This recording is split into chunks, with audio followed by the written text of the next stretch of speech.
Bouche à bouche.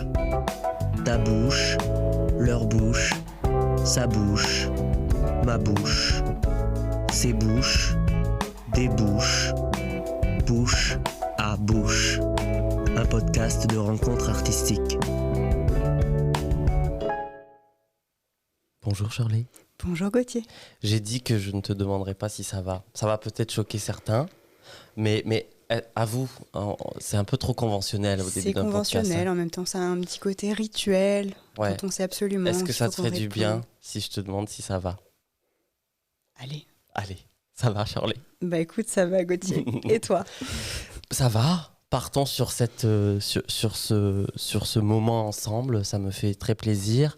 Pour commencer, c'est la définition intime, disons, ta définition d'un mot, et ce mot, c'est inspiration. Inspiration. Ça me fait penser au souffle. Qu'est-ce qui va justement entrer en moi, j'inspire. Et peut-être que je vais l'expirer, peut-être que ça va produire quelque chose. C'est quelque chose qui va entrer en moi comme un souffle, comme de l'air, et qui va m'emmener peut-être ailleurs, oui, puis dans une direction. C'est aussi un mot qu'on emploie, ça, du coup, à double sens, mais qui veut presque dire la même chose. Dans la création, c'est un peu ça. Et toi, du coup, on va le dire, comme ça, c'est fait. Shirley... qui est présente aujourd'hui, est docteur en art. Et tu es aussi plasticienne, performeuse, marionnettiste, et j'en manque, professeur, chercheuse, tout plein de choses. Et comme on parle d'inspiration, je me dis, qu'est-ce qui t'a inspiré un cursus si long ? Est-ce que c'était une volonté ou c'était, tu sais, des fois on est embarqué on fait une licence, puis on va à la maîtrise, puis qu'est-ce qui s'est passé ? Je pense que c'est malheureusement un peu les deux. C'est-à-dire que j'ai toujours eu, je vais dire un gros mot qui est pas très bien connoté, je crois, c'est l'ambition. Mais c'est vrai que c'est quelque chose que j'ai depuis que je suis toute petite. C'est que, au-delà de vouloir faire les choses les plus grandes ou les plus intéressantes ou les plus prestigieuses, parce que j'estime pas avoir un parcours prestigieux, par contre, c'est vrai que j'ai ce besoin, depuis toute petite, de faire les choses jusqu'au bout. C'est un peu presque un petit problème, un petit toc, c'est que quand je commence quelque chose, j'ai absolument besoin que ça se termine. Et c'est vrai qu'on parlait beaucoup quand j'étais au lycée du système LMD, donc licence, master, doctorat. Et moi, je me disais, mais pourquoi faire le 1 et le 2 si je ne peux pas faire le 3 ? Et donc ça, c'est des choses qui ont toujours été en moi, un peu de façon sous-jacente. Et puis, quand on entre dans la machine et que la licence, c'est un vrai espace d'épanouissement, que ce soit académique, intellectuel ou personnel, à plein de niveaux. T'as fait ça où ? À quel endroit ? À l'université Paris Diderot. Et en art ? Alors en lettres et arts, c'était une licence un peu aménagée entre les lettres modernes et les pratiques artistiques et surtout les études artistiques, puisque la pratique n'était pas très présente dans ce parcours-là, avec beaucoup d'histoire de l'art, d'esthétique. Et moi j'avais choisi justement les options images pour renforcer un peu ce côté esthétique, histoire de l'art, et évidemment théâtre. Donc ont été des deux options que j'ai suivies jusqu'au bout, puisque j'ai fait une thèse qui articule vraiment les arts plastiques et les arts du spectacle vivant. Et vraiment, oui, on entre dans une espèce de mouvement, de dynamique, de volonté de se nourrir intellectuellement de plus en plus. Et puis plus on creuse, plus on se rend compte qu'on a des choses encore à creuser. Et donc, on entre un peu dans la machine infernale qui nous amène jusqu'à Bac+13. Bac+13. Oui. Est-ce que ça s'arrête un jour, cette soif ? Est-ce qu'un jour, ou peut-être ça t'est arrivé et puis tu t'es ravisé, mais est-ce qu'un jour tu t'es dit, bon, là ça y est, je crois que j'ai un peu fait le tour, j'ai besoin, parce que c'est souvent c'est un peu ce qu'on reproche à l'académique français, c'est d'être très théoricien, beaucoup dans le verbage, le langage, mais peu dans l'action, quoi. Est-ce que toi, tu as eu ce sentiment-là de dire, bon, là, il faut que je fasse, ou est-ce que tu as pu, du coup, équilibrer à la fois être dans de la recherche beaucoup plus technique et aussi de la pratique ?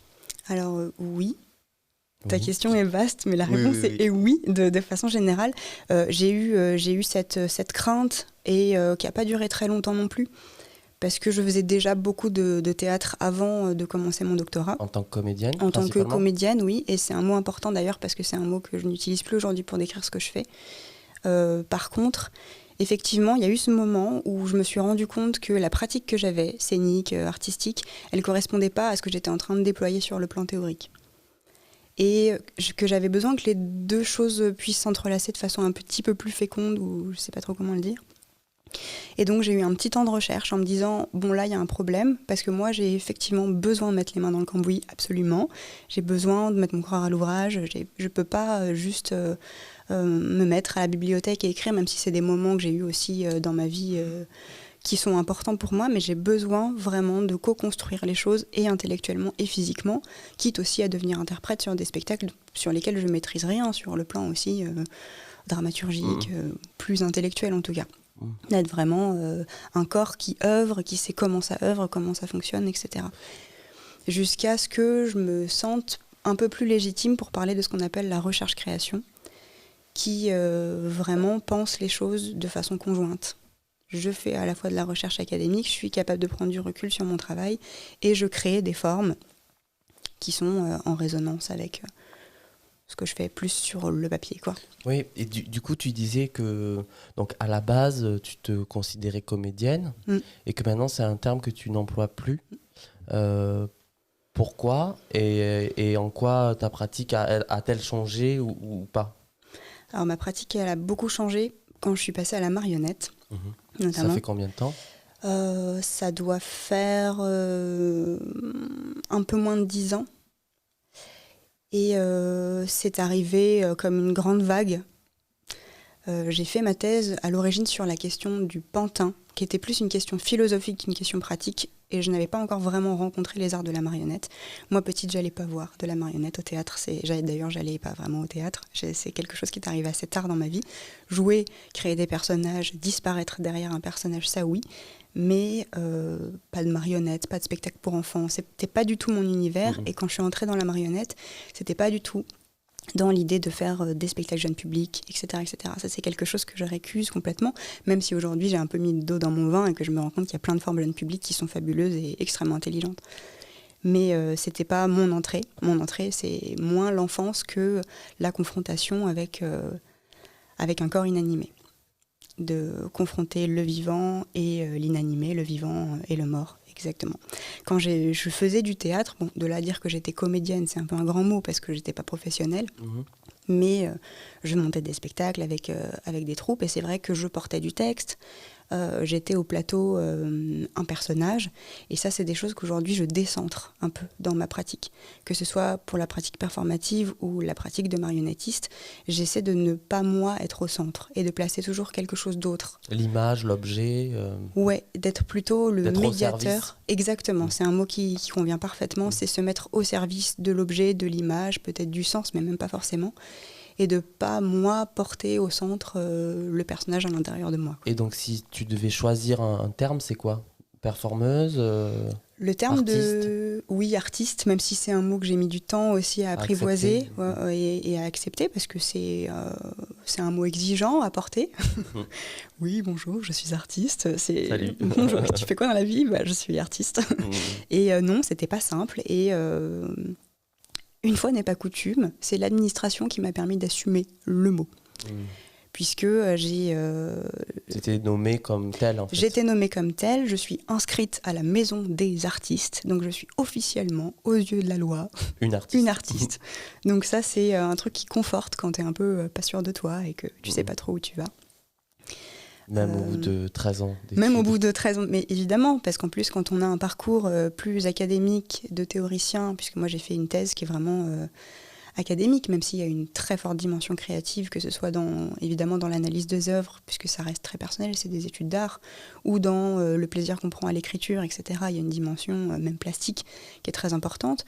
Par contre, oui, le monde nous renvoie à l'image de l'intellectuel qui ne sait pas agir avec son corps, ou qui ne connaît pas le plateau. Donc on a besoin aussi de se légitimer des deux côtés. Ouais, totalement. Et nous, on s'est rencontrés, on va le dire, sur un... J'aime pas ce terme. Tu as peut-être un terme à me proposer, workshop, je trouve que c'est très laid. Ouais. Mais on peut dire séances de travail multiples, disons plusieurs séances de travail. Ou atelier. Atelier, voilà, c'est plus joli. Donc sur des ateliers de Nathalie Béas. On peut dire masterclass aussi. Coucou Nathalie. Salut. Et c'est effectivement, moi, ça a été un vrai bouleversement. Alors, parce que moi, tu sais, c'est complètement l'inverse de toi. Je suis complètement autodidacte en tout. J'ai jamais fini une école. Beaucoup commencé, mais jamais fini. Mais je pense qu'il y avait un réel besoin, pour le coup, d'être à la rencontre des métiers, d'être vraiment dans un savoir-faire plus qu'un savoir sachant un peu, tu vois, dans ce truc-là. Et Nathalie, c'est la première fois où je comprenais qu'être technicien au plateau, technicien d'une image, déjà pouvait être jouissif. C'est joli ce que tu dis, technicien d'une image déjà. Ouais.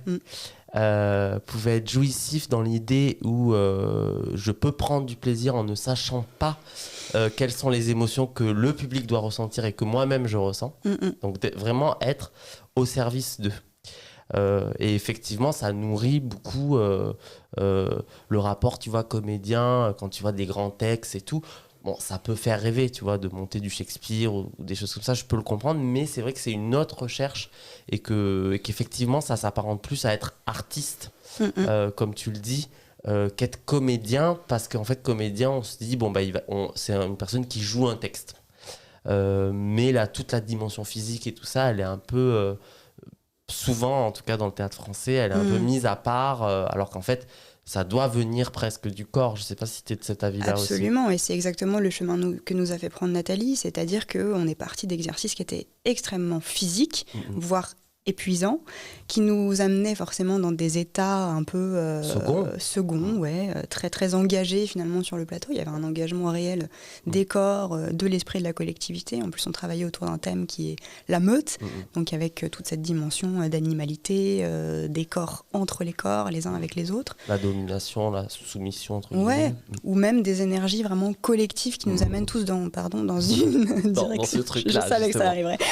Dans un truc très combatif, animal, primitif, assez chouette, dont on était finalement co-constructeur et en même temps pas responsable du tout. Donc ça donne une grande liberté aussi, le fait d'être interprète comme ça de l'image qui est créée par quelqu'un d'autre et dont on a confiance parce qu'on connaît le travail de l'artiste en question.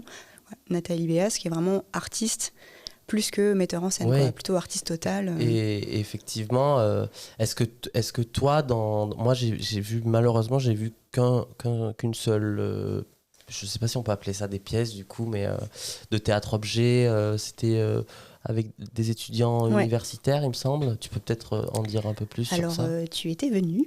J'étais venu à quoi à voir la création de mon atelier. Corps flottant. Ouais. Corps flottant, la création de mon atelier de recherche-création que je mène à Nanterre depuis janvier 2019, donc à l'université de Nanterre, et qui s'adresse à tout le monde en fait, que ce soit tout le monde. C'était que pour les universitaires. Il y a des étudiants de l'université qui s'y inscrivent. Forcément, c'est prioritairement destiné aux étudiants. Il y a un tarif, parce que c'est payant, c'est une activité de loisir. Et il y a un tarif préférentiel pour les étudiants de l'université et les personnels de l'université. Mais moi, j'ai un bon 50% d'extérieur, en fait, de participants qui ne sont pas du tout étudiants à Nanterre et qui sont venus travailler avec moi pour découvrir le théâtre d'objets. Et surtout façon dont moi je le pratique. Voilà, c'est ça qui m'intéresse moi déjà, que tu nous donnes une petite définition. Alors je sais que c'est un peu rébarbatif, mais pour que les gens aient un peu, ou peut-être une définition pratique en disant voilà, le théâtre d'objets c'est par exemple prendre ce verre et faire ça, tu peux, après il faut qu'on l'entende, pas juste qu'on le voit, parce que certains peut-être l'écouteront. Mais qu'est-ce que c'est que le théâtre d'objets et comment tu le pratiques toi ?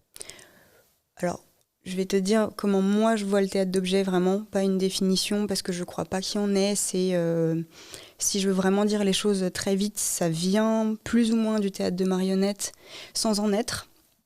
C'est un théâtre pauvre, résolument, qui utilise aussi, c'est très écologique, qui utilise les objets qui sont autour de nous, qui invite à repoétiser le quotidien et notre environnement immédiat, et comment on peut décaler, finalement, repoétiser et décaler les environnements qu'on a immédiatement autour de nous.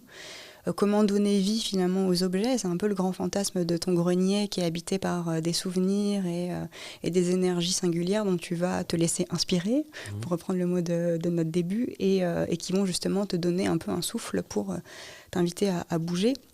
Le théâtre d'objets, les marionnettistes appellent ça plus un théâtre d'acteurs qu'un théâtre de marionnettistes, parce qu'on va plus voir l'acteur en jeu. Ça dépend de la manière dont on le pratique, mais c'est une possibilité. Donc il y a toute une petite querelle entre les détenteurs d'un prétendu savoir sur la marionnette ou du théâtre d'objets qui vont... Mais, ouais, et puis à quel moment ma bouteille, ma gourde ne peut pas devenir une marionnette? Mais pour moi, c'est une marionnette. Quand même lié. À partir du moment où tu vas porter ton regard dessus et que tu vas te laisser agir par l'objet, il se produira quelque chose. C'est une question de temps, c'est une question d'attention, c'est une question de qualité de présence. Et c'est toi et la bouteille qui allez devenir présent. Et si tu es suffisamment bon, peut-être que la bouteille va s'animer aux yeux du public. Oui, oui. Ouais. Et donc toi, du coup, tu fais partie de ceux qui diraient que finalement le théâtre d'objets, peut-être que je résume, hein, tu me dis non si c'est pas le cas, mais au final le théâtre d'objets s'apparente aussi au marionnettisme. Oui. Oui. Oui. Oui. Oui. Oui. Absolument. Okay, super. Je suis d'accord avec ça. Et pourquoi, encore une fois, qu'est-ce qui fait que dans ton parcours, après, il y a des rencontres comme des fortes rencontres comme celle qu'on a eue avec Nathalie, mais qu'est-ce qui fait que toi, ce sont ces choses-là qui t'animent?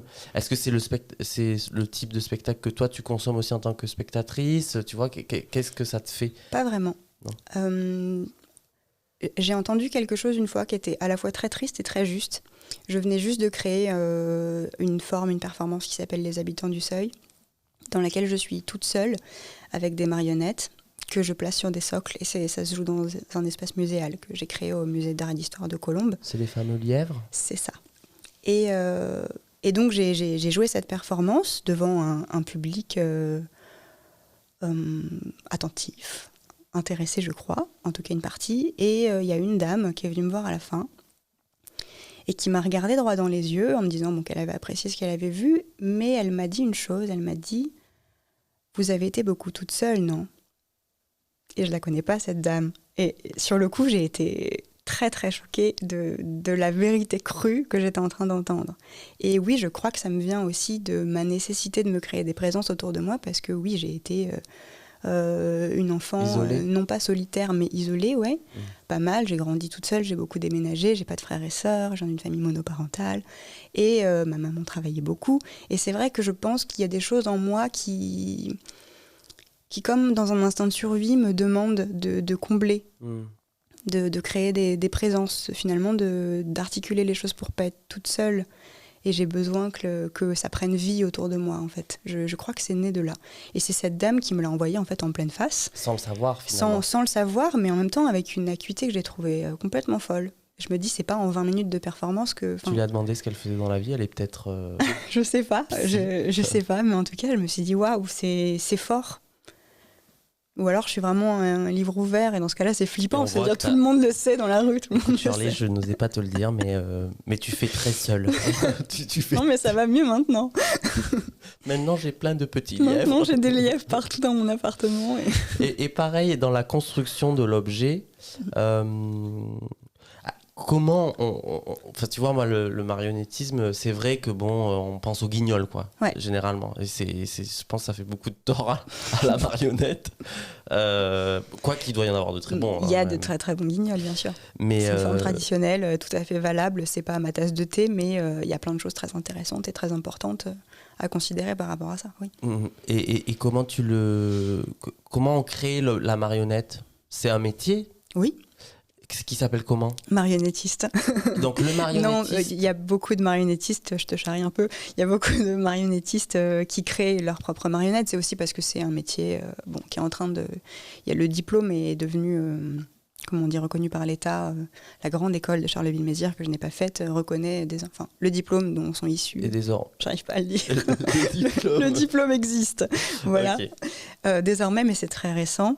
Et donc, être marionnettiste, c'est faire sa marionnette? Normalement, oui. Mais par exemple, si tu me poses la question à moi, je suis très mauvaise plasticienne au sens de manuel. Et par exemple, mes fameux lièvres, qui sont plus des lagomorphes que des lièvres, ont été conçus grâce à ma merveilleuse Nora Laine, qui a fait l'école du théâtre aux mains nues avec moi. Et qui a un univers que je trouve très intéressant, un côté d'enfance un peu... bricolée, que je trouve très touchante et qui se marie beaucoup avec les choses que j'avais à dire. Donc, voilà. Donc moi, je ne construis pas de marionnettes, mais c'est vrai que beaucoup de marionnettistes construisent. Et sinon, il y a ce qu'on appelle des facteurs de marionnettes qui sont, parmi les marionnettistes, ceux qui sont les plus à même parce qu'ils en ont l'envie ou les compétences de créer les objets, vraiment. Et moi, j'essaie de ne pas créer de nouveaux objets. Vraiment, les habitants du seuil, c'était une forme bien particulière, où là, j'avais envie, effectivement, qu'il y ait des petits êtres qui viennent au monde, mais sinon, je préfère travailler avec ce qui existe déjà. Faire de la récup. C'est faire de la récup, mais pas juste pour faire de la récup, parce que chacun des objets me semble un peu... raconte quelque chose. Voilà, chargé, en fait. Une charge émotionnelle qui m'intéresse et que je veux essayer de trouver. Et tu collabores pas qu'avec des objets, je tiens à le dire. Et je lisais ça, en fait. Donc, tu donnes tes profs. Oui. Tu donnes des ateliers aussi comme le théâtre d'objets. Tu continues à jouer. Oui. Notamment avec Olivier, j'allais l'appeler François. Olivier de Sagazan. Oui. Univers très très particulier. Ouais. Enfin, alors j'aime pas ce mot non plus, bizarre, particulier, mais c'est unique en tout cas. Enfin, moi, c'est unique et quoi que j'ai vu. Il a beaucoup d'imitateurs aujourd'hui. Que de plus en plus, la terre sur le visage et maintenant l'argile comme il le fait. Il a notamment fait un qui est très très connu, sa performance solo Transfiguration, il me semble. Transfiguration. Qui est hyper impressionnante. En gros, c'est, pour les gens qui n'ont pas vu, je vais vraiment diminuer ce que c'est, mais en gros, c'est un bloc de terre sur le visage d'argile, c'est ça ? Ouais, d'argile. De la peinture rouge, de la peinture noire, et il joue avec ça. Et un vraiment, peu de chanvre aussi. Un peu de chanvre, ok. Il y a quelques éléments. Et on assiste à vraiment la naissance d'un monstre. Pour moi, c'est ce que j'ai ressenti. Et c'est très étrange parce que c'est presque de la pâte à modeler, c'est presque un jeu d'enfant, tu vois. Mais il y a un truc où tu te dis déjà, comment il fait pour respirer. Et effectivement, c'est monstrueux. C'est-à-dire qu'il y a un truc vraiment... Puis, bon, il maîtrise bien la terre. Je confirme. Et donc, toi, tu as, j'ai envie de dire la chance, puisque je crois que c'est une chance de travailler sur sa dernière créa, il me semble, qui est, j'ai pris mes petites notes, Ainsi soit moi. Ouais. Où vous êtes plusieurs. On est 6, si je le compte lui. Ok. Comment ça se passe, la création, avec ce type d'individus qui, je pense, sont assez entiers dans la créa, j'imagine? Complètement entiers, et en même temps, il y a un élément qui est important à connaître. Excuse-moi, Jean. Pas de souci. Un petit coup d'eau. C'est que c'est sa première forme collective, vraiment. Il a toujours été seul. Il est peintre-sculpteur, performeur, depuis une bonne trentaine d'années, voire un peu plus. Et c'est la première fois qu'il se donne les moyens d'aller vraiment sur la forme spectaculaire avec des interprètes. Donc, il a tout construit de son univers, de ce qu'il a à dire, ce qu'il a à défendre, de ce qui fait son individualité aussi à lui, c'est-à-dire son authenticité, vraiment, sa spontanéité féroce, souvent, parce que c'est quelqu'un de vraiment féroce dans un sens positif, c'est qu'il bouffe la vie. Ouais. Il bouffe la vie, il a un truc très instinctif.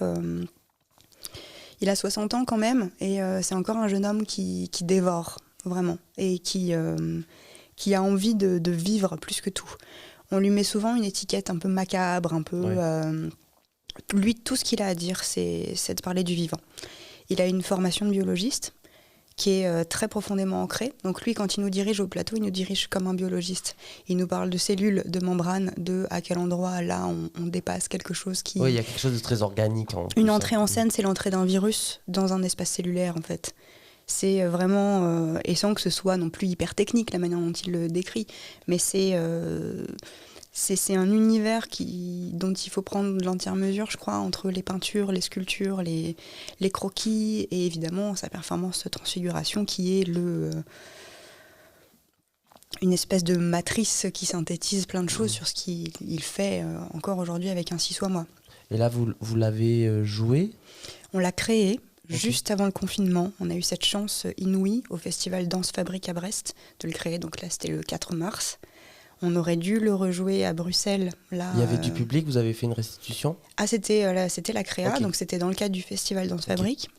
Donc oui, il y avait du public, on était salle comble, c'était vraiment génial. Et là, on devait jouer chez Patrick Bonté au Brigitine à Bruxelles et voilà. Annulé. Qu'est-ce qu'il en est de ça d'ailleurs pour toi, cette période de déconfinement, comment on vit quand on est artiste ? Bon, toi, j'imagine que le fait d'être prof, ça doit quand même t'assurer certains... Alors, je suis prof et pas prof, je suis chargée de cours. Donc, je ne bénéficie pas de toute la sécurité. D'accord. Je suis précaire, que ce soit en tant qu'artiste ou en tant qu'enseignante, tout est précaire. C'est de la lutte quotidienne pour continuer à faire en tant que chercheur aussi. Quand j'écris des articles, quand je fais des colloques, tout ça c'est bénévole, donc c'est du temps aussi que je prends sur ce qui pourrait me rémunérer par ailleurs. Quand on crée un spectacle, on sait bien, là c'est complètement professionnel, c'est-à-dire que on est vraiment coproduit, etc. Mais même quand on est coproduit, qu'on a des subventions, t'es pas payé tous les jours de répétition, tu vas être payé un certain nombre de fois, et puis tu croises les doigts pour que ça passe, pour que tu puisses payer ton loyer parisien, et tu fais tout ce que tu peux pour arracher ta liberté en fait à ce réseau de contraintes permanent. Et avec cette nouvelle contrainte là qui nous est un peu tombée dessus, ça va ? Oui. Là, c'est un vrai ça va ? Non, c'est un vrai ça va. Ouais. C'est un vrai ça va parce que la lutte continue. Je ne veux pas être un peu caricaturale, mais la lutte, elle doit continuer. Il faut continuer farouchement à faire ce qu'on désire, à chercher sa liberté, à ne pas se laisser absorber. Enfin, en tout cas, moi, c'est ça qui me fait tenir aussi. C'est on va y arriver parce qu'il n'y a pas de raison. Quand on bosse et quand on s'arrache, il faut que ça fonctionne. Donc, t'es plutôt positive. Je suis pas forcément positive tous les jours, je vais pas mentir, mais si on arrête de positiver... Là, aujourd'hui, je suis quand même dans une énergie positive et combative, etc. Je pense qu'il faut aller chercher les choses aussi, ça vient pas tout seul. Même si, effectivement, dans la vie, je sais pas s'il faut forcer, mais en tout cas, il faut... J'ai une vraie pensée... je sais pas, qui varie sur ce qui nous arrive. Si je prends l'exemple d'Olivier de Sagazan, par exemple. Moi, j'ai découvert son travail toute seule. Le soir. Oui, la nuit, dans ma chambre, dans mon studio. Et j'ai découvert ce travail-là. Et je trouve qu'une semaine plus tard, pareil, le hasard de la vie, il y avait un vernissage de son travail dans une galerie parisienne. Je me suis pointée au vernissage. Je me suis dit, non mais ce type ne m'adressera jamais la parole, etc. Bon. Quelques verres de rouge plus tard, le rouge aidant, la qualité de l'exposition aidant aussi, je lui parle. T'avais des choses à dire. J'avais des choses à lui dire. Et je lui parle de ma directrice de recherche. Et là, en fait, je découvre que c'est un fan absolu du travail de ma directrice de recherche. Qui s'appelle Evelyne Grossman, qui a écrit un livre en 2004 qui s'appelle La défiguration, qui est pour lui un très grand ouvrage pour penser le travail de Beckett, Artaud et Michaud, qui sont, surtout Beckett et Artaud, des modèles en fait, du travail d'Olivier.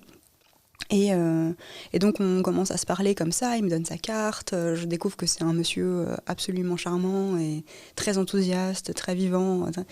Et les choses font que petit à petit, je suis devenue une chercheuse qu'il avait identifiée. Et un jour, il a donné un workshop. Je me suis inscrite à ce workshop. J'ai travaillé avec lui. Je me suis mise sous la terre. Je me suis dit, ça passe ou ça casse. parce que je savais pas comment j'allais réagir. Et c'est passé. Et après, maintenant, je travaille avec lui. Il y a de l'acharnement, il y a du travail, beaucoup de travail, beaucoup d'envie, beaucoup d'enthousiasme. Ça tient les choses, l'enthousiasme. Et puis, il y a peut-être un peu de chance de temps en temps. Pas tout le temps, mais de temps en temps. Bah non, mais tu es quand même 13 ans d'études. Je pense que c'est pas que de la chance aussi. Tu vois, il y a quand même une volonté.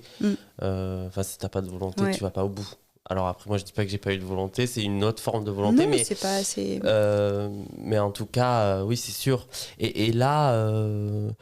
le futur, est-ce qu'il y a Bon, donc il y a cette créa que j'imagine va tourner un peu partout, on espère. Ouais. Et sinon, toi, de ton côté, à la mise en scène ou même au jeu, est-ce qu'il y a d'autres choses que tu es en train de préparer ou qui va arriver dans l'année qui arrive ou tu sais pas? Il y a des projets qui me tiennent beaucoup à cœur que je mène avec une artiste plasticienne qui s'appelle Marina Ledrin. Que j'ai rencontrée, que tu connais, oui. Que tu as rencontrée. Oui. Qui est une excellente amie à moi, en plus d'être une artiste formidable et merveilleuse, et qui a monté une plateforme de recherche-création en partenariat avec un service de psychiatrie à l'hôpital Robert Ballanger à Aulnay-sous-Bois, et qui est en partenariat aussi avec le 104 à Paris et le Théâtre Louis Aragon, scène conventionnée danse de Tremblay en France. Et j'interviens en fait dans cette plateforme depuis 2017. Et là, il se trouve que ça a pris pas mal d'ampleur. Et que là, on a un film que Marina réalise qui va sortir très prochainement, qui est en phase un court-métrage de 40-45 minutes, autour de ce travail qu'on a fait aussi avec la danseuse Marie Marcon. De comment les médicaments affectent le mouvement. Donc on a travaillé autour de cette thématique avec des patients de l'hôpital qui avaient envie de participer à ce projet aussi. Et c'est en train de prendre de l'ampleur. Là, on est en train de monter aussi deux vidéos performances. L'une avec une participante de l'atelier et l'autre avec une aide-soignante. Donc vraiment en diptyque, autour justement de ce que le confinement et ce que la crise sanitaire a pu changer aussi dans le cadre de la psychiatrie. Donc ça, c'est des choses assez lourdes, mais qu'on essaye de faire avec toujours beaucoup de douceur et de poésie. D'ailleurs, la douceur, c'est le mot qu'emploie le plus notre aide-soignante avec laquelle on travaille. Comment retrouver du coup cette force de vie et cette douceur et cette poésie quotidienne dans des circonstances de crise, quand en plus la crise psychique double la crise sanitaire, qu'est-ce qu'on en fait et comment on peut produire produire à partir de ça. Ça permet de rester en vie aussi. Hein. Oui, exactement. C'est des fois produire du vivant, produire de la force, produire du vivant, produire de la puissance, aller de l'avant. Donc là, c'est ça qui t'occupe ça principalement, qui m'occupe, et il y aura probablement une forme de mise en scène beaucoup plus importante. Avec elle aussi ? Avec elle aussi, autour de ce projet. Donc vraiment une variante de ce projet dont je ne peux pas encore trop parler là, mais on est en train de monter pas mal de dossiers pour le produire prochainement. On va, comment on dit, keep in touch, mais je sais pas, en français, on va garder contact, voilà, on se tient au courant. Écoute, merci beaucoup, mais avant de se quitter, c'est ton petit moment libre à toi. Oulala. Prends-le pour ce que tu veux, parler d'un sujet dont on aurait peut-être oublié de parler, ou voilà, c'est libre, ce que tu veux. J'avais emmené un petit machin, mais je sais pas, j'ai un doute. Pourquoi ? Parce que c'est... C'est un texte ? Ouais, c'est un texte. Vas-y. Enfin, à moins que t'aies pas envie, il faut que t'en aies l'envie. C'est ton moment. En fait, c'est drôle parce que je me suis dit, je vais faire cette interview avec toi. Et qu'est-ce que ça veut dire, en fait ? Ça veut dire faire un point sur sa vie, ce qu'on fait, ce qu'on a fait, ce qu'on va peut-être faire. Pourquoi ? Essayer de tisser les choses ensemble. Et c'est juste un point de départ, en fait, que j'ai eu dans ma vie. Et que je voudrais questionner. Et c'est pas un point de départ positif. Faudrait juste le dire. C'est pas un texte. Je parle beaucoup de puissance de vie, etc. J'y crois profondément. Il se trouve que je viens de là. Je viens de ces questionnements-là. Et que. C'est un texte que tu as écrit ? Pas du tout. D'accord. C'est un texte d'Antonin Artaud qui date de 1947. Qui est assez connu. Enfin, en tout cas, moi, je le trouve connu. Mais... moi, je sais pas ce que ça veut dire. Quelque chose de vraiment connu. Bon, voilà. C'est pas en attendant Godot non plus, quoi. Mais je t'écoute. On t'écoute. J'ai remarqué une chose, bizarre, anormale, étrange, que nul n'aura voulu et ne veut s'avouer, car il y a des mots d'ordre, d'infranchissables barrières, et des sortes d'essentiels interdits. Nous sommes une vie de pantin menée, et ceux qui nous mènent et tiennent les ficelles du sale guignol tablent avant tout, je dis avant tout, sur l'amour-propre invétéré d'un chacun, qui fait que pour rien au monde, cet un chacun ne voudrait ne pas se croire libre, et avouer, et reconnaître honnêtement et sincèrement qu'il ne l'est pas. Nous sommes un monde d'automates sans conscience, ni liberté. Nous sommes des inconscients organiques greffés sur corps, nous sommes des corps greffés sur rien. Une espèce de rien sans mesure et sans bord, et qui n'a pas de milieu ou d'axe. Où serait-ce l'axe dans le rien ? Et qu'est-ce qui serait le milieu du rien ? Et de quoi rien serait le milieu ? Et comment rien formerait-il centre, quand il n'y a pas d'invariable milieu, quand l'invariable milieu est un leurre, qui désarticule la réalité. Donc c'est Antonin Artaud, et c'est un texte qui est tombé donc d'un cahier ce matin. Je me suis dit, bon, est-ce que j'ai un truc à dire ? Quoi. Non, mais je l'avais découpé, donc je l'avais photocopié, puis découpé. Peut-être que je l'avais utilisé pour un cours, ou je pensais l'utiliser pour un cours. Je ne crois pas en avoir parlé en cours. Et puis, il est tombé ce matin du cahier. Je me suis dit, bah oui, en fait, je pars de là. Je pars de cette quête de liberté, de cette interrogation sur est-ce que quelque chose me dirige ou pas. Et quelles sont peut-être, c'est peut-être multiple aussi. Absolument. Les ficelles. Absolument. Quelles sont les ficelles ? Est-ce qu'il y en a vraiment ou pas ? C'est une interrogation, en tout cas, qui revient très souvent. Bah oui, puis aussi sur l'art de la marionnette, finalement. Je suis partie vraiment de là. C'était ce questionnement plus philosophique que vraiment pratique et d'entrer dans les arts de la marionnette comme genre mineur des arts du spectacle, etc., qui est quelque chose que je vais pouvoir défendre aujourd'hui. Mais c'est de ces questions-là que... Et c'était vers quel âge, ça ? En fait, c'était à la toute fin. C'était, son dernier, c'était pour la séance du Vieux Colombier. Non, mais que toi, tu l'as rencontré. Ah, pardon. Antonin. Toujours Antonin.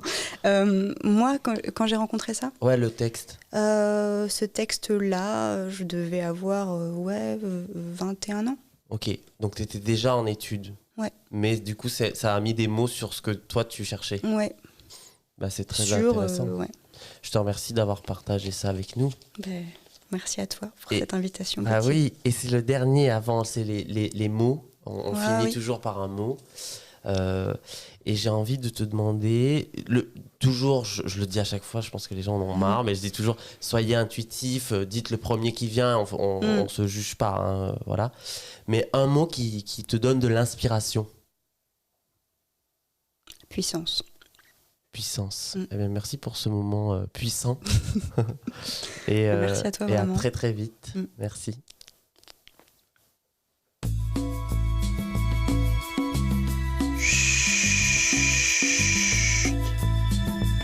Bouche à bouche, c'est terminé pour aujourd'hui. Mais promis, on réouvre très vite nos bouches.